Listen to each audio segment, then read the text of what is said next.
Hi guys, welcome to the final video in Mathematical Tools for Physics series. इस video में हम लोग finite integration के बारे में बेसिक्स उसका सीखेंगे। टू रिमाइंड यू, हम लोग ये टॉपिक्स बिल्कुल बेसिक लेवल पर सीख रहे हैं जिससे कि हमारा काम फिज़िक्स में आसान हो जाए। इस सीरीज़ के बाकी वीडियोस में हमने अभी तक क्या क्या सीखा है। सबसे पहले हमने ट्रिग्नोमेट्री पर बात की थी, उसके बाद हम लोग ग्राफ्स पर आए जो कि फ़िज़िक्स के लिए काफ़ी इम्पॉर्टेंट है। देन हमने डिफरेंशिएशन पर बात की थी। उसके बाद हम लोग इंटीग्रेशन पर आए जिसमें कि हम इनफाइनाइट इंटीग्रेशन देख चुके हैं और अब हम लोग फाइनाइट इंटीग्रेशन पर बात करने जा रहे हैं। तो चलिए शुरू करते हैं फाइनाइट इंटीग्रेशन और देखते हैं इसमें कौन सी बेसिक्स हमें आनी चाहिए। हम लोग ये सारी चीज़ें सीख क्यों रहे हैं? Why are we learning all this? Because of these reasons. Number one, these tools are used again and again in physics. Physics में ये जो वेक्टर्स, ट्रिग्नोमेट्री, इंटीग्रेशन, ये टेक्निक्स बार बार यूज़ होती हैं और अगर आप फ्रस्ट्रेशन से बचना चाहते हैं तो आपको इस पर एक अच्छी पकड़ बनानी चाहिए। रीज़न नंबर टू, मान लो कि तुमको लाखों कॉन्सेप्ट्स आते हो बट क्वेश्चन सॉल्व करने के लिए जो रिक्वायर्ड मैथ है वो आपको नहीं आए तो कोई फ़ायदा नहीं है, बिकॉज आप कॉन्सेप्ट्स लगा लेंगे बट मैथ हमेशा फंसेगा। Therefore you need to be very good with the math. Reason number three, once you do all this I promise you कि आपकी प्रॉब्लम सॉल्विंग स्किल्स काफ़ी इम्प्रूव हो जाएंगी। It will become much easier for you to solve problems in physics. आमतौर पे होता क्या है, लोग बिना इन टेक्निक्स पर ध्यान दिए सीधे फिज़िक्स में कूद जाते हैं और अचानक से ग्राफ का क्वेश्चन आ जाता है या डिफरेंशिएट करना पड़ता है एंड देन फिर वहाँ पर उनके हाथ खड़े हो जाते हैं। इन टेक्निक्स को सीख करके आप इन सब चीज़ों से बच पाएंगे। Let's revise first what we learned about infinite integration. वहाँ पर हमने सीखा था कि इनफाइनाइट इंटीग्रेशन करने पर आपको एक एक्सप्रेशन मिलता है। फॉर एग्ज़ाम्पल, अगर x को dx के रेस्पेक्ट में हम इंटीग्रेट करेंगे, ये सिंबल किसके लिए है? इंटीग्रेशन का सिंबल है, ये बस लंबा सा s लिखा हुआ है। Don't be scared of this, it's just an s and s stands for sum. So अगर हम x को dx के रेस्पेक्ट में इंटीग्रेट करते हैं तो what we get is x square by 2 plus some constant c। And in physics आपको इस कॉन्स्टेंट की ज़रूरत नहीं है, तो you can write this answer as this is equal to x square by 2। अगर ये भी लिख दोगे तो चलेगा। बट ये एक्सप्रेशन आया कहाँ से? हमने एक फार्मूला निकाला था पिछले बार इनफाइनाइट इंटीग्रेशन करते हुए कि अगर x का पावर n हो, n कोई भी चीज़ हो सकती है, it can be an integer, fraction, negative number, बस -1 नहीं होना चाहिए। ये ध्यान रखना, n should not be equal to -1। So अगर x का पावर n हो और उसको हम dx के रेस्पेक्ट में सम करें या इंटीग्रेट करें तो आंसर कैसे आता है? जो वेरिएबल है उसके पावर को 1 इंक्रीज़ कर दो और फिर उसी पावर से डिवाइड कर दो। This is your answer. Example के लिए यहाँ x का पावर 1 है तो 1 से बढ़ के वो 2 हो गया और फिर हमने 2 से डिवाइड भी कर दिया। तो this is the formula that you need to remember. और अब इसी फार्मूला में हम लोग देखेंगे कि फाइनाइट इंटीग्रेशन कैसे यूज़ होता है। अगर नॉर्मल इंटीग्रेशन साइन के साथ इसको कंपेयर करोगे तो यू विल सी कि यहाँ पर दो नंबर्स लिखे हुए हैं, एक -1 और दूसरा 4। एक इंटीग्रेशन साइन के नीचे में है और दूसरा उसके ऊपर में। These numbers are called limits of integration.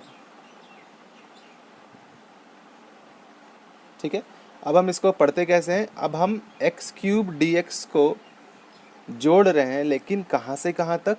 -1 से लेकर के 4 तक। सो -1 is your lower limit of integration और 4 जो है वो तुम्हारा अपर लिमिट है। ठीक है, फाइनाइट इंटीग्रेशन में हम लोग लिमिट्स डिसाइड कर देते। मतलब अगर हम एग्जांपल लें कोई, ये एक लाइन है तो हम इसके एक पोर्शन की बात कर रहे हैं कि -1 से लेकर 4 तक के बीच में ही आपको जोड़ना है। This is our area of interest, ठीक है, इसीलिए इसको फाइनाइट इंटीग्रेशन बोलते हैं। ठीक है, तो फाइनाइट इंटीग्रेशन करते कैसे हैं? 3 स्टेप्स में काम करना है। Step number 1, solve as infinite integration. जैसे अभी तक इनफाइनाइट इंटीग्रेशन के क्वेश्चन सॉल्व किए हैं हमने, उसी तरीके से हमें स्टार्ट करना है। तो फर्स्ट स्टेप होगा कि आप फॉर्मूला यूज़ करेंगे। कौन सा formula? Integration of x to the power n dx equals to x to the power n plus 1 upon n plus 1। तो इस फॉर्मूला को यूज़ करके हम सॉल्व करेंगे। The next step is where the difference comes. अब ये जो expression आया है हमारे पास, इस एक्सप्रेशन में हम इन लिमिट्स की वैल्यू डालेंगे। जैसे पिछले एग्जाम्पल में हमारे पास -1 और 4 था, तो वो लिमिट्स की वैल्यू डालेंगे तो हमें कुछ ना कुछ रिजल्ट मिलेगा। थर्ड स्टेप सिंपल है, फाइनल वैल्यू जो कि हमें अपर लिमिट से मिलती है, उसमें से हमें इनिशियल वैल्यू जो कि लोअर लिमिट से मिलती है उसको सब्ट्रैक्ट कर देना है और उससे हमें अपना आंसर मिल जाएगा। Okay, so let's apply these steps into some example problems and see how this works. एक सिंपल एग्जाम्पल से स्टार्ट करते हैं। लेट्स से हमारे पास है इंटीग्रेशन ऑफ x dx और लिमिट है हमारी -1 से लेकर 5 तक। स्टेप नंबर 1, बिल्कुल नॉर्मल इंटीग्रेशन की तरह इसको सॉल्व करेंगे। तो you will have x dx का इंटीग्रेशन, यहाँ x का पावर कितना है? 1। फॉर्मूला लगाने के बाद आंसर आ जाएगा x² 2। This is the first step. Second step में हमने डिसाइड किया था कि जो भी एक्सप्रेशन हमारे पास आएगा उस एक्सप्रेशन में हम लिमिट्स की वैल्यू डाल देंगे। तो सबसे पहले अपर लिमिट डालेंगे तो हमारे पास आएगा 5² 2 और लोअर लिमिट डालेंगे तो आएगा -1² 2। स्टेप नंबर 3 क्या है? इस वैल्यू में से, अपर लिमिट वाली वैल्यू में से लोअर लिमिट वाली वैल्यू को सब्ट्रैक्ट कर देना है। That should give us the answer. 5² is 25/2 -1 का square is 1/2। This gives you 24/2 and that is equal to 12. So इस इंटीग्रेशन का आंसर कितना होगा? 12। Let's repeat the process once again. सबसे पहले लिमिट्स को भूल जाओ और नॉर्मली इंटीग्रेट कर दो। एक बार इंटीग्रेट करने के बाद आप उसमें अपर लिमिट और लोअर लिमिट की वैल्यूज़ डाल दो, देन उनका डिफरेंस ले लो and you will have your answer. Let's try another example. ठीक है, so what are the steps involved? Number 1, normally integrate कर दो तो हमारे पास आएगा x³ dx equals to x to the power 4/4। अब इस एक्सप्रेशन में हम वैल्यूज़ डालेंगे। तो सबसे पहले 4 डालेंगे तो आंसर आएगा 4 टू द पावर 4/4 एंड -1 डालने पर आएगा -1 टू द पावर 4/4 और इनका डिफरेंस ले लेना है। 4 to the power 4 is equal to 16², that is 256 -1/4, so your answer is 255/4. That is how simple it is to do finite integration. Let's take this for the final example. इस बार हमारे पास एक नहीं दो टर्म्स हैं इस इंटीग्रेशन में। एक बार x का स्क्वायर है और दूसरी बार हमारे पास x का पावर 1 है। How do we solve this now?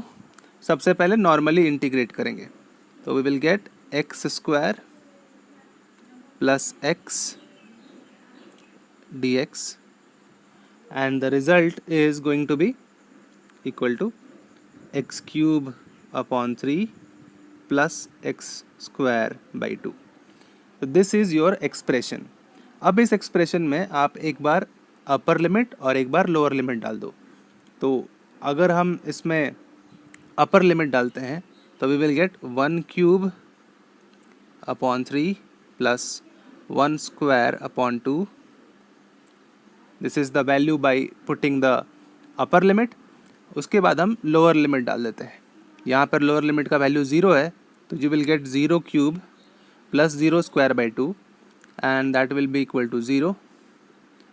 और फाइनली इसका सब्ट्रैक्शन ले लिया, तो the answer is 1/3 plus 1/2 is equal to 5 upon 6 minus 0 and so the answer will be 5/6.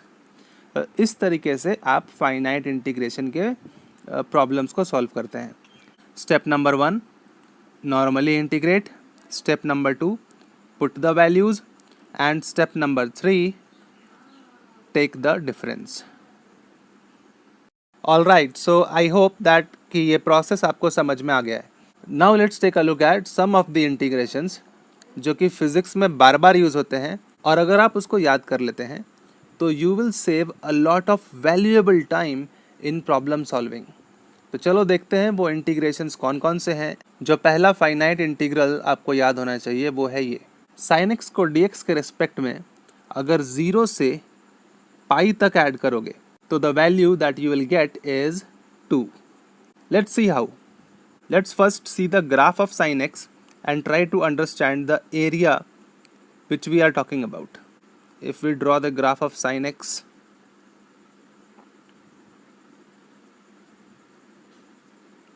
we'll have something like this.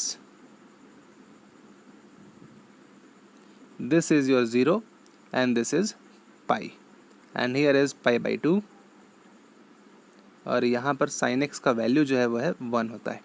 ये फाइनाइट इंटीग्रेशन आपसे बोल रहा है कि you need to find out this area here from 0 to pi. You have to add everything inside sine x. ठीक है, तो let's see कि वो वैल्यू कितना आता है. And for that we will begin integrating. Step number 1, integrate normally. So sine x d x को अगर इंटीग्रेट करोगे you will get minus times cos x. all right, now step number 2, values डालो. सबसे पहले पाई, तो you will get cos minus of cos pi, और second में 0 डालेंगे तो आएगा माइनस ऑफ cos 0, और इनका हमें डिफरेंस लेना है. ऑल राइट, cos pi का वैल्यू होता है -1. माइनस ऑफ -1 मिलके हो गया 1, and then minus cos 0 is 1, so 1 minus of -1 will give you 2. तो 0 से पाई तक अगर तुम साइन एक्स को जोड़ोगे तो तुम्हारी वैल्यू 2 के बराबर आएगी. रिमेंबर दिस रिजल्ट बिकॉज ये प्रॉब्लम्स में काफ़ी बार आता है. Okay, let's see the second integration. इस बार हम लोग cos x को इंटीग्रेट कर रहे हैं with respect to dx from -π/2 to π/2. ये लिमिट्स इंपॉर्टेंट है कि कहाँ से कहाँ तक आप जोड़ रहे हैं. Step number 1, once again you integrate normally and cos x dx से आपको मिलेगा sin x. sin x को वैल्यूज जब पुट करोगे तो फर्स्ट आएगा साइन ऑफ π/2, और लोअर लिमिट से आएगा साइन ऑफ -π/2, और इनका डिफरेंस लेना है. Sine of π/2 is sine of 90 degree, so that will give you 1, और minus sine of -π/2 will be equal to minus sine π/2 which is 1. 1 में से -1 घटाएंगे and the answer you will get is 2. So remember this result as well. -π/2 to π/2 cos x dx equals to 2. Now ये बड़ा interesting example है. If you remember, हमने 0 से पाई में जब साइन एक्स को जोड़ा था तो हमें आंसर में 2 आया था, बट जब हम लिमिट को बढ़ा करके 0 से 2 पाई कर दे रहे हैं तो हमारा आंसर जो है वो 0 आ जा रहा है। Let's see why. तो अगर हम दोबारा साइन एक्स का ग्राफ बनाएंगे तो कुछ ऐसा ग्राफ आया था। ये वैल्यू है 0, ये है पाई और ये है 2 पाई। इसका जो एरिया है हमने अभी निकाला है, इसका वैल्यू है 2। Now the interesting part is from 0 to 2 पाई अगर आप ऐड करोगे तो देख रहे हो ये कर्व इस 0 वाली लाइन के नीचे चला गया है, ठीक है। Because this is positive this will become negative, तो ये वैल्यू आएगी -2 and 2 + -2 is equal to 0। Okay, तो यहाँ से हमने एक नई बात और सीखी कि अगर हम पाई से लेकर 2 पाई तक साइन एक्स को इंटीग्रेट करेंगे तो हमारा आंसर आएगा -2। Okay, so the third formula is from 0 to 2 pi sine x dx, the result is 0। Formula number 4, 0 to 2 पाई cos x dx अगर इंटीग्रेट किया जाएगा तो भी आंसर आएगा 0। Now I encourage you to find this yourself. जो अभी तक आपने सीखा है उसका यूज़ करते हुए ये इंटीग्रेशन आप खुद से सॉल्व करो और देखो कि ये वैल्यू आ रही है या नहीं आ रही। It is very easy. Step number 1, normally integrate to find the expression. Step number 2 में आप वैल्यू डालो और स्टेप नंबर 3 में डिफरेंस ले लो।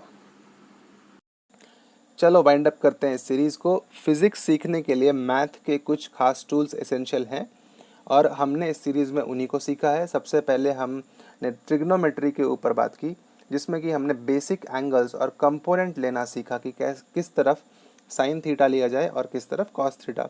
फिर हमने ग्राफ्स के ऊपर बात की कि जो कॉमन ग्राफ्स फिज़िक्स में आते हैं, स्ट्रेट लाइन, सर्कल और पैराबोला, मेनली उस पर हमने डिस्कशन किया कि कैसे स्ट्रेट लाइन बनेगा, कौन सा पैराबोला यूज़ होगा एंड ऑल दैट। फिर हम रेट मेजरमेंट जो फिज़िक्स में बहुत ही इम्पॉर्टेंट है, हमने उसके बारे में बात की कि हम मैथ के कौन से टूल से रेट को मेजर करते हैं और हमने डिफरेंशिएशन के बेसिक्स को सीखा। देन हम वेक्टर्स, जो कि फिज़िक्स का एक बहुत ही क्रूशियल सेक्शन है 11th और 12th में, उसके बारे में हमने डिस्कशन किया। एंड फाइनली हमने वाइंड अप किया इंटीग्रेशन से, जिसमें कि फ़िज़िक्स में आपको फाइनाइट इंटीग्रेशन काफ़ी यूज़फुल होता है। So if you missed any of these videos you can check out them from the playlist in my channel and go through them again and again till you get the concepts. Alright guys, I hope कि आपको इस video से और इस series के बाकी सभी videos से काफ़ी हेल्प मिली होगी एंड कि आप इनको यूज़ करेंगे अपने प्रिपरेशन को कॉम्प्लीमेंट करने में। I will be making more videos like this. So if you want to stay connected and follow along, don't forget to subscribe. You can also visit my website bustingjeemain.com for more useful articles related to JEE preparation. See you in the next video.